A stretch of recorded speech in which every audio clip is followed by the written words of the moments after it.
Assalamualaikum warahmatullahi wabarakatuh. Halo anak-anakku semuanya, apa kabarnya kalian hari ini? Semoga kita semua selalu diberikan kesehatan dan dilindungi oleh Allah Subhanahu wa Ta'ala. Anak-anakku yang soleh dan soleha, alhamdulillah hari ini kita sudah masuk di hari ketiga di bulan Ramadan. Semoga kalian semua tetap semangat ya menjalankan ibadah puasa dan ibadah-ibadah lainnya di bulan Ramadan ini. Dan tetap semangat untuk belajar walaupun masih belajar dari rumah.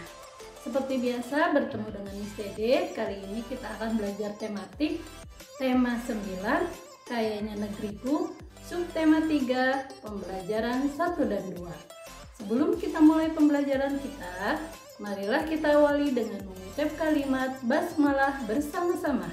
Bismillahirrahmanirrahim. Pada pembelajaran sebelumnya, kita telah mengetahui bahwa sumber daya alam memberikan banyak manfaat bagi manusia. Akan tetapi, pemanfaatan sumber daya alam yang berlebihan secara terus-menerus dapat menimbulkan permasalahan. Misalnya, ketersediaan sumber daya alam yang habis atau tercemarnya sumber daya alam tersebut. Oleh karena itu, baik antara masyarakat dengan masyarakat dan masyarakat dengan pemerintah perlu bekerja sama dalam melaksanakan kewajiban. Amatilah gambar-gambar berikut ini. Manakah gambar yang menunjukkan kegiatan mencerminkan pelestarian terhadap sumber daya alam? Ya, benar sekali. Gambar yang menunjukkan kegiatan mencerminkan pelestarian terhadap sumber daya alam adalah gambar A dan D. Mengapa demikian? Karena pada gambar A ditunjukkan bahwa masyarakat sedang bekerja bakti membersihkan lingkungan. Dan pada gambar D ditunjukkan bahwa orang-orang tersebut sedang melakukan reboisasi atau penanaman pohon. Sedangkan gambar B dan C tidak termasuk pelestarian terhadap sumber daya alam karena pada gambar B menunjukkan orang sedang menebang pohon secara liar dan pada gambar C menunjukkan orang sedang memburu hewan langka. Kita memiliki hak untuk menggunakan sebesar-besarnya sumber daya alam untuk mencapai kemakmuran. Namun selain mendapatkan hak, kita juga harus melakukan kewajiban. Terdapat perbedaan dari gambar-gambar yang telah kalian amati tadi. Salah satu gambar menunjukkan orang yang sedang menebang pohon secara liar di hutan. Kamu telah mempelajari bahwa hutan berperan sebagai paru-paru bumi. Hutan juga menyimpan keanekaragaman hayati. Menurutmu, akankah kita semakin kehilangan keragaman hayati tersebut jika hutan terus dirusak? Apa akibatnya jika hal itu terjadi? Oleh karena peran penting hutan bagi kehidupan di bumi, kita harus melakukan pelestarian terhadap hutan. Semua kegiatan kita berdampak terhadap lingkungan kita. Lalu, bagaimana cara kita melestarikan hutan? Perhatikan peta pikiran berikut ini. Cara menjaga kelestarian hutan. Di sini ada beberapa cara untuk melestarikan hutan, yaitu yang pertama, melakukan penebangan pohon yang sudah tidak produktif. Yang kedua, melindungi dan menjaga habitat yang ada di hutan. Ketiga, tidak mencoret-coret pohon yang ada di hutan. Keempat, tidak membuang sampah sembarangan di hutan. Yang kelima, menerapkan sistem tebang pilih. Yang keenam, menerapkan sistem tebang tanam. Yang ketujuh, melakukan reboisasi. Kedelapan, mengidentifikasi dan mencegah terjadinya kebakaran hutan. Kesembilan, mengurangi penggunaan kertas secara berlebih. Dan yang terakhir, memberikan sanksi bagi penebang yang melakukan penebangan secara sembarangan. Selain memiliki kekayaan alam berupa hutan, Indonesia juga kaya akan keanekaragaman hewan dan tumbuhan. Akan tetapi, populasi atau jumlah manusia yang secara terus-menerus meningkat menyebabkan habitat hewan dan tumbuhan berkurang karena dijadikan permukiman. Selain itu, perburuan liar juga menyebabkan kelangkaan hewan dan tumbuhan jenis tertentu. Berikut beberapa contoh hewan dan tumbuhan langka yang ada di Indonesia. Yang pertama, contoh hewan langka di Indonesia. Di antaranya yaitu badak Sumatera, komodo, gajah Sumatera, dan jalak Bali. Adapun contoh tumbuhan langka di Indonesia antara lain Rafflesia arnoldi, bunga bangkai, anggrek hitam, bunga edelweiss, dan lain sebagainya. Selain memiliki kesadaran untuk menjaga kelestarian hutan dan keanekaragaman hayati, kita juga harus memiliki kesadaran untuk melakukan penghematan energi. Kesadaran untuk berhemat energi harus dimulai dari diri sendiri. Salah satu cara untuk meningkatkan kesadaran masyarakat mengenai hal tersebut adalah melalui iklan. Bentuk iklan untuk menanamkan kesadaran kepada masyarakat adalah iklan layanan masyarakat. Untuk melakukan hal tersebut, kalian bisa membuat poster ajakan menghemat energi. Berikut contoh poster ajakan menghemat energi.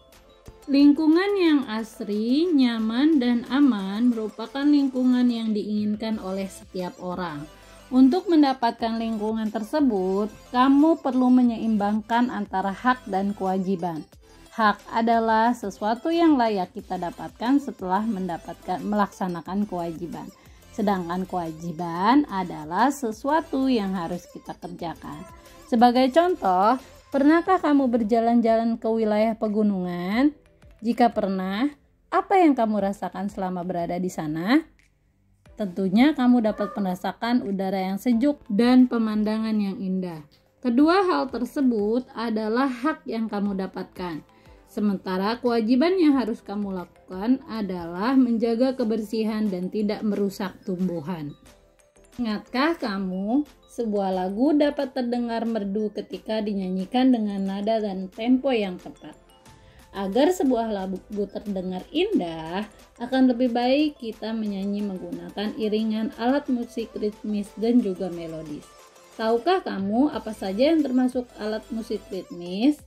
Dan apa saja yang termasuk alat musik melodis?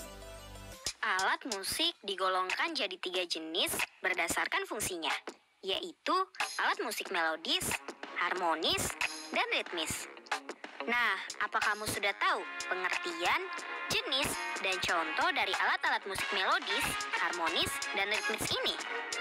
Alat musik melodis adalah alat musik yang menghasilkan nada. Alat musik ini bisa membunyikan melodi dalam lagu secara lengkap. Bunyi yang dihasilkan alat musik melodis ini mengatur nada utama dalam sebuah lagu atau musik. Alat musik melodis dikelompokkan jadi beberapa jenis. Jenis ini dibuat berdasarkan dari cara memainkan alat musik ini. Sedangkan alat musik harmonis adalah alat musik yang dimainkan untuk memainkan harmoni pada suatu lagu. Ciri-cirinya adalah alat musik ini bisa memainkan ciri nada atau lebih secara bersamaan. Terakhir, alat musik ritmis adalah alat musik yang tidak memiliki nada. Meski begitu, alat musik ritmis berguna untuk mengatur jalannya irama musik. Dengan kata lain, alat musik ritmis adalah alat musik yang sering dijadikan pengiring lagu. Contohnya seperti drum dan maracas. Nah, kali ini Great Kids akan membahas mengenai jenis-jenis cara memainkan alat musik melodis beserta contohnya. Alat musik yang dipetik. Kamu pasti nggak asing dengan salah satu alat musik melodis yang dimainkan dengan cara dipetik ini, gitar. Selain gitar, alat musik melodis lain yang dipetik adalah ukulele, sasando, kecapi, dan mandolin. Alat musik yang ditiup. Siapa yang suka memainkan pianika? Pianika yang dimainkan dengan cara ditiup juga termasuk alat musik melodis loh. Selain pianika, seruling juga termasuk alat musik melodis yang ditiup. Selain itu ada juga flute, trompet, dan saksofon. Alat musik yang ditekan. Alat musik melodis yang dimainkan dengan cara ditekan yang paling populer adalah piano kids. Selain piano, ada juga alat musik keyboard, organ, dan akordeon yang juga dimainkan dengan cara ditekan. Alat musik getar atau yang digoyang. Alat musik yang dimainkan dengan cara digoyang ini sering dimainkan bersama-sama dalam kelompok. Nah, salah satu contohnya adalah angklung, yang juga termasuk salah satu alat musik melodis. Alat musik yang digesek. Alat musik melodis yang dimainkan dengan cara digesek ada banyak contohnya, tapi yang paling populer adalah biola. Biola dimainkan menggunakan alat gesek yang dibuat dari bahan khusus, namanya bow. Selain biola, ada juga alat musik gesek yang bernama cello. Alat musik yang dihisap. Kids, apa kamu tahu kalau ada alat musik melodis yang cara memainkannya dengan dihisap? Yups, harmonika adalah salah satu alat musik melodis. Harmonika bisa mengeluarkan suara dari tarikan dan embusan utara dari mulut pemainnya. Nah, kids, sekarang sudah semakin tahu kan tentang alat musik melodis ini? Baiklah anak-anakku yang soleh dan solehah, alhamdulillah telah selesai pembelajaran tematik hari ini. Semoga apa yang kita pelajari hari ini dapat dimengerti dan bermanfaat buat kita semua. Kurang dan lebihnya mohon maaf. Marilah kita akhiri pembelajaran kita dengan mengucap kalimat hamdalah bersama-sama. Alhamdulillahirabbil alamin. Diakhiri wabillahi taufiq wal hidayah. Wassalamualaikum warahmatullahi wabarakatuh.